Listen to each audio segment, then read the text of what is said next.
L'entrepreneuriat, c'est d'abord une question de politique publique nationale. C'est d'abord une question, qu'on soit d'accord, c'est une question de politique publique nationale. Chaque pays a sa vision de développement, doit mettre en place des politiques publiques nationales pour se développer. L'objectif économique de tout pays, c'est son développement industriel. Et toute politique, comme la politique commerciale, ne doit qu'être au service de la politique industrielle. Quelqu'un l'a dit ce matin, on ne doit pas tout attendre du commerce international. Non, du tout. On ne doit pas tout attendre du commerce international. Mettons en place des politiques publiques viables, d'où l'entrepreneuriat. Qu'est-ce qu'on fait pour encourager l'entrepreneuriat? Comment est-ce que les autres font? On a incité la Chine. Pourquoi est-ce qu'on ne sait pas faire comme la Chine? Bon, notre pays, quand même, il y a des exemples qu'il faut citer dans notre pays. On a quand même mis en place un programme de développement qu'on appelle la 130, qui insiste sur l'entrepreneuriat, l'impôt-expression. Je crois qu'il y a beaucoup de politiques publiques au Cameroun qui encouragent les jeunes à la création d'entreprises. Maintenant, ce que l'État doit faire, c'est cet accompagnement-là par rapport à ces politiques publiques. Quelle politique commerciale complémentaire on doit faire pour encourager les jeunes, pour encourager les PME à exporter? J'ai parlé tout à l'heure, les politiques publiques, les politiques commerciales d'autres pays mettent en place. La taxe à l'exportation, qui est dénoncée. Mais chaque pays est souverain. Par exemple, à l'OMC, il n'y a pas d'action. Il n'y a pas d'action quand aucun pays ne porte plainte. Et nous, les pays indépendants, on a certaines flexibilités. Il y a des choses qu'on peut faire les autres, un pays qu'on a peut dire, ah bon, voilà, bon, ça n'aura pas d'impact, ils ne vont pas vous agresser au règlement de différends. Il y a des choses qui dépendent de nous, qu'on doit faire. N'accusons pas les autres. Qu'est-ce qu'on doit faire pour accompagner nos jeunes à créer l'entreprise localement? Quelles sont les formalités qu'on doit adresser? Il y a la question de financement qui revient tout le temps.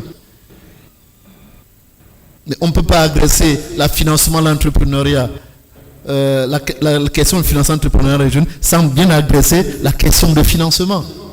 Dans un contexte où les jeunes n'ont pas beaucoup d'actifs financiers pour pouvoir souscrire au prêt. Le seul actif qui marche aujourd'hui en Afrique que les banques demandent, c'est quoi? C'est le titre foncier. Mais combien de jeunes sont capables d'avoir le titre foncier? Puis mais encore les femmes, qui sont nombreux dans l'entrepreneuriat. La question de financement, ça fait partie des questions de politique publique interne qui n'ont rien à voir. Maintenant, l'État peut mettre en place des politiques complémentaires pour accompagner, n'est-ce pas, pour encourager les entreprises à aller à l'exportation, qui n'est pas chose facile, je l'ai dit. Même dans les pays développés, vous trouvez très peu d'entreprises qui exportent. Très peu qui exportent. C'est un marché hautement concurrentiel. Parce qu'il y a des barrières non tarifaires qu'il faut maîtriser. Pour exporter en Chine, un jeune Camerounais, il a besoin de connaître ce marché. Et ce n'est pas donné. Tu dois engager des spécialistes qui vont te coûter cher. Tu dois engager les avocats. Donc ce n'est pas un marché vraiment qui est ouvert au premier venu. Non, il faut d'abord faire preuve sur le plan local. Il faut d'abord faire preuve sur le plan local pour chercher plus tard à aller compétir à l'international. Donc, regardons ce que nous faisons sur le plan interne.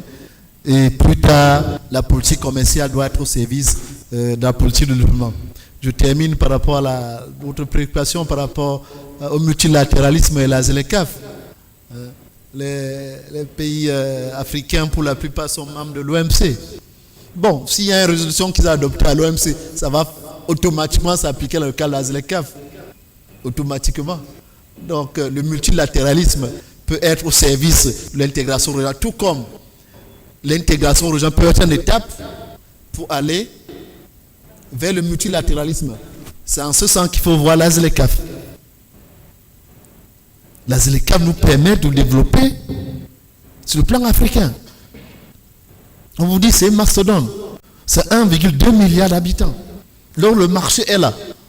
L'Afrique, c'est le seul continent qui peut se développer sans forcément avoir besoin d'autres marchés. Qui peut se développer sans avoir besoin d'autres marchés. Et tous les rapports le disent, que ce soit l'OCDE, les Nations Unies le disent, la population africaine est jeune, donc dynamique, qui a un potentiel de pouvoir d'achat élevé. Il faut juste s'industrialiser. Quand vous verrez les statistiques de la Commission économique des Nations Unies, la Chine, les pays africains échangent très peu entre eux. Mais le très peu, là, le pourcentage des produits industriels est trop élevé qu'ils échangent. Donc il y a un potentiel. La demande de produits industriels est là. On vous dit qu'on échange très peu entre nous, c'est à peine 10% entre nous.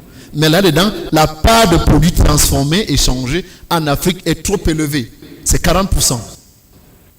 Donc il y a un potentiel qui est là. Pour la demande de produits manufacturés en Afrique, qu'il faut juste se transformer. Il faut juste s'industrialiser. Il faut les chaînes de valeur agricoles. Voilà le message. Et la ZLECAf est là, c'est un marché qui nous protège. La NPF, on se fait des faveurs entre nous et les autres n'ont pas accès à notre marché. Mais c'est une chance pour l'Afrique. On vous dit que vous pouvez produire au Cameroun et avoir au marché de l'Afrique du Sud et avoir au marché du Nigeria. Combien de millions d'habitants? Accès libre au marché du Nigeria. C'est énorme pour une PME camerounaise. Pour une PME togolaise, ivoirienne, ainsi de suite, on peut prendre, multiplier les exemples aujourd'hui. Donc vous pouvez exporter jusqu'au Maroc, jusqu'en Tunisie, sans payer quoi que ce soit. Sans payer quoi que c'est un potentiel énorme, la ZLECAf.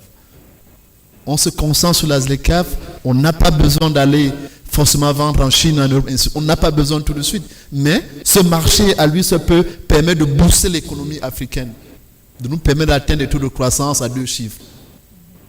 Si on laisse vraiment tout le potentiel. Donc voilà le message que je vais donner. Merci beaucoup.